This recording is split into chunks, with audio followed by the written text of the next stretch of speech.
감격의 새로운 아침입니다. 우리 아침 예배로 하나님 앞에 함께 나가겠습니다. 오늘은 마태복음 8장 23절에서 27절까지의 말씀을 우리 함께 읽으시고 하나님 말씀을 나누겠습니다. 배에 오르심에 제자들이 따랐더니 바다에 큰 놀이 일어나 배가 물결에 덮이게 되었을 때 예수께서는 주무시는지라. 그 제자들이 나와 깨우며 주여 구원하소서, 우리가 죽겠나이다. 어찌하여 무서워하느냐, 믿음이 작은 자들아. 하시고 곧 일어나사 바람과 바다를 꾸짖으시니 아주 잔잔하게 되거늘 그 사람들이 놀랍게 여겨 이가 어떠한 사람이기에 바람과 바다도 순종하는가? 우리는 어제 예수님의 제자가 되는 길은 나를 따르는 길이다 라는 것을 알게 되었습니다. 예수님께서는 이 땅에 하나님 나라가 임하기를 이 땅 가운데 오셔서 말씀해 주셨습니다. 그 하나님 나라는 물리적이고 실제적인 나라가 아니라 우리 주님께서 오시기 전까지, 재림 전까지 예수님의 제자된 우리들이 이루어야 될 삶의 태도, 방식, 또 가치관, 세계관, 그들의 문화 이런 게 되어지겠죠. 세상은 어쨌든 영향을 받고 삽니다. 이 땅에 있는 수많은 사람들은 어딘가 영향을 받고 살지 독창적이고 창의적으로 뭔가 하는 건 매우 드뭅니다. 자, 우리가 영향을 받는 존재가 아니라 예수님의 제자라면 바로 이 천국의 영향, 천국의 향기, 이 천국의 이 놀라운 어떤 기준을 세상 속에 살아가면서 보여줄 필요가 있습니다. 우리가 수많은 간증을 들을 때 마음에 큰 감동이 되는 건 바로 이 천국의 삶을 자신의 삶에 순종하고 적용할 때 나타나는 너무나 값진 열매들 때문이라는 거예요. 자, 오늘 우리가 그 부분을 좀 살필 텐데요. 특별히 내 인생 가운데 예수님 믿는데 여전히 고난과 환난이 많은 분들, 오늘 본문을 좀 주목해서 함께 하신다면 큰 은혜가 될 줄로 믿습니다. 예수님께서는 말 그대로 이제 무리가 아니라 제자들이 나를 따르는 자이고 그 제자를 통해서 이 땅 가운데 하나님 나라가 이루어질 것이라고 말씀을 하셨습니다. 그러면서 예수님은 오늘 이 제자들을 데리고 무리를 떠나서 배를 타고 강 건너편으로 가는 중이십니다. 자, 그러면서 제자들이 오늘 예수님이 어떤 분이신가, 예수님의 실체를, 영적인 어떤 제자 훈련을 배우게 되는데, 자, 오늘 그 내용을 한번 살펴보겠습니다. 자, 예수님을 따라 같은 배를 탄다. 23절에 나오죠. 근데 이거는 많은 거를 포기해야 하는 일임과 동시에 어려운 상황 속을 만났을 때 그 상황에서 우리는 어떻게 처신해야 될 것인가에 대한 분명한 얘기가 나옵니다. 자, 25절에 보면 예수님 우리가 죽겠습니다. 죽게 됐습니다라는 얘기를 합니다. 자, 왜 죽게 됐을까요? 자, 24절에 큰 놀. 큰 놀이란 말은 엄청난 태풍입니다. 인생의 상황으로 따지면 불가항력적인 고통과 시련이라고 말할 수 있습니다. 그 엄청나게 큰 것들이 지금 다가오고 있다라는 거예요. 자, 그런 어떤 고통과 심각한 환난과 시련과 역경 속에 내 힘으로는 도저히 할 수 없는 그런 상황 속에 예수님을 받들이 예수님은 우리를 도와주시려고 준비하기는커녕 주무시고 계셨어요.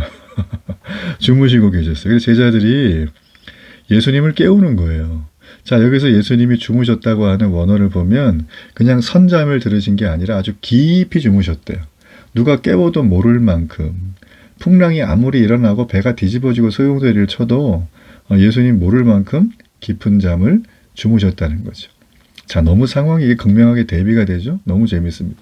우리는 정말 속이 타들어가가지고 지금 뭔가 안 해주시면 당장 졸도할 것 같은데 예수님은 전혀 무관심하다는 것처럼, 그죠? 주무시고만 계시는 상황. 이럴 때 사람들이 고민합니다. 내가 신앙생활 잘못하고 있나? 괜히 했나? 이런 생각이 들어요. 자, 이어지는 내용을 보면 이렇게 제자들이 지금 다급하게 예수님을 깨우면서 살려달라고 막 몸부림을 치는데 지금 죽게 됐다고 하는데 예수님께서는 이 제자들의 호들갑과 당황스러워함과 이 위기 상황에 조금도 요동함이 없이 일어나셔서 아주 간단 명료하게 말씀합니다. 26절이죠. 어찌하여 무서워하느냐라는 거예요. 그러면서 믿음이 작은 자들아. 놀랍습니다. 아주 간단 명료하죠. 지금 너네들이 무서워하는 거는 믿음이 작기 때문이라는 거예요. 아니 무섭죠. 지금 바람과 파도가 막 넘실거리고 배를 집어삼키게 생겼는데 그 상황에서 멀쩡히 가만히 앉아가지고 웃으면서 있는 사람은 아무도 없죠. 자, 그런데 예수님께서 이 말씀을 하시고 나서 행동을 하십니다. 바람과 바다를 꾸짖어요. 그랬더니 아주 잔잔하게 되었다. 이런 얘기를 해주고 있어요. 자, 여러분, 이 놀랍죠? 좀 전까지는 제자들은 죽기 일보 직전의 상황에서 정말 눈이 다 튀어나오고 막 정신이 없는 막 아비규환의 현장인데, 자, 이런 상황 속에서 예수님은 아주 간단 명료하게 말씀하시고 믿음이 없다고, 믿음이 작기 때문이라고, 그리고 이 모든 걸 정리를 해주셨어요. 제자들에겐 너무나 큰 문제인데 예수님께는 아무것도 아닌 정말 작은 일이었어요. 자, 제자들이 너무나 놀라서 27절에 이렇게 물어보는 거예요. 야, 이분이 누구냐? 라는 질문을 하는 거예요. 아, 예수님이죠. 시대의 선지자고 우리 하나님의 아들이신 메시아 예수 그리스도죠. 자, 제자들은 예수님이 이런 얘기들을 꾸준히 해오셨지만 아직 초입이라 그런지 모르겠지만 여기에 대한 감이 전혀 없었던 것 같아요. 예. 아, 이분이 메시아가 맞구나 이렇게 나오는 게 정상인데 자, 그런 반응이 없죠. 자, 예수님은 어찌 두려워하느냐 이렇게 책망을 하셨지만 제자들은 그 풍랑 앞에서 두려워하고 또 예수님의 권능 앞에서 놀라는 역설적인 반응을 보여줍니다. 자, 우리는 여기서 우리의 현실을 발견하게 됩니다. 우리는 비록 모든 걸 버리고 주님을 따르겠다면서 주님과 같은 배를 탔어요. 그렇지만 우리는 여전히 어쩔 수 없는 현실적인 두려움이 우리를 따라옵니다. 아, 예수님 믿으면 밥 굶는 거 아니야? 예수님 믿으면 세상의 트렌드에 뒤처지니까 나 더 이상 비즈니스 못하는 거 아닌가? 이런 고민과 갈등.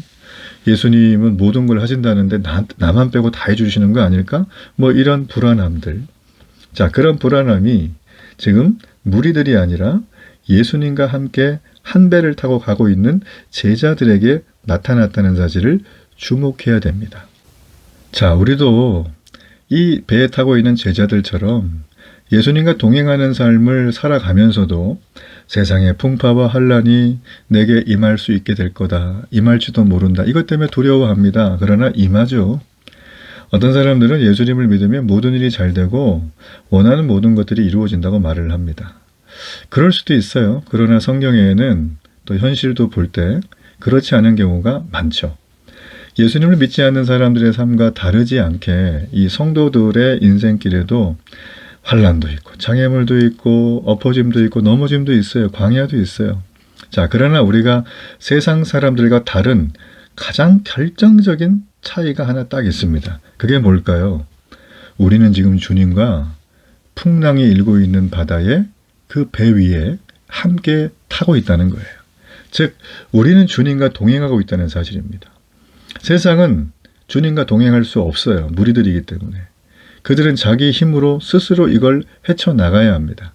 그러나 우리는 풍랑을 만나도 그분의 죄자이기 때문에 그 배에 예수님이 주무시고 계셨지만 함께 계셨기 때문에 그분은 일어나자마자 믿음이 작은 자라고 얘기를 하며 가엾고 국률한 눈빛으로 바람과 바다를 명하니 잠잠해지는 놀라운 능력을 가진 분이시기 때문에 우리는 공포에 휩싸일 필요가 없다라는 거예요. 믿음이 작은 자들은 어찌 무서워하느냐 이 꾸중을 듣기도 들어야 합니다. 여러분, 예수님 어떤 분이에요? 만물의 창조주세요. 주권자이십니다. 그분이 함께 계시다면 우리는 조금도 두려워할 필요가 없었다라는 거예요. 그래서 예수님이 계심에도 불구하고 이 제자들이 예수님에 대한 믿음이 두텁지 못했기 때문에 이 믿음이 정말 얇았기 때문에 그들은 이 환난 속에서 넉넉하게 믿음으로 대처하는 성숙함이 없었다라는 것이죠.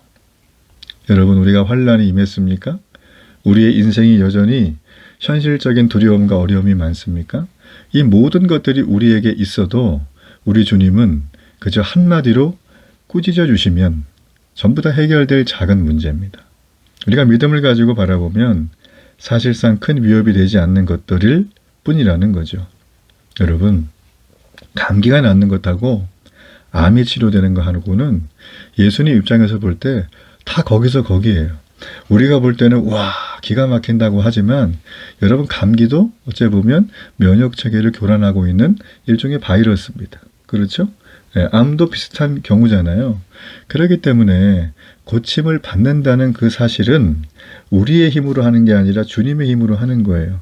여러분 그러니까 우리 주님과 함께 같은 배에 타고 있다면 내가 주님과 동행하고 있는 제자라면 우리 앞에 어떤 풍랑이 오고 어떤 난관이 오고 장애물이 있어도 결코 위험하다 넘어지지 마시고 두려워하지 마시고 우리 주님이 주무시는 것처럼 나를 도와주지 않는 상황처럼 느껴질지라도 주님 앞에 가서 담대하고 또 간절하고 겸손하게 그 위기를 건져달라고 기도하십시오. 여러분 기도하지 않으면 아무 일도 일어나지가 않습니다. 오늘도 이 놀라운 주님의 크신 은혜와 사랑을 우리가 동행함을 통해서 경험을 해야 합니다. 전 여러분이 그런 동행함을 통해서 하나님의 진정한 은혜와 사랑을 풍성하게 누리는 복된 하루가 되기를 주의 이름으로 축복합니다. 결단의 기도를 드립니다. 살아계신 하나님, 믿음을 가지고 바라보면 사실상 큰 위협이 되지 않는 것들이 우리 인생에 많습니다. 주님이 우리와 같은 배를 타고 계시기 때문에 결코 위험하지 않다는 그 사실을 확신하며 담대히 선포하며 살아가는 이 하루가 되게 하소서. 예수님의 이름으로 기도합니다. 아멘.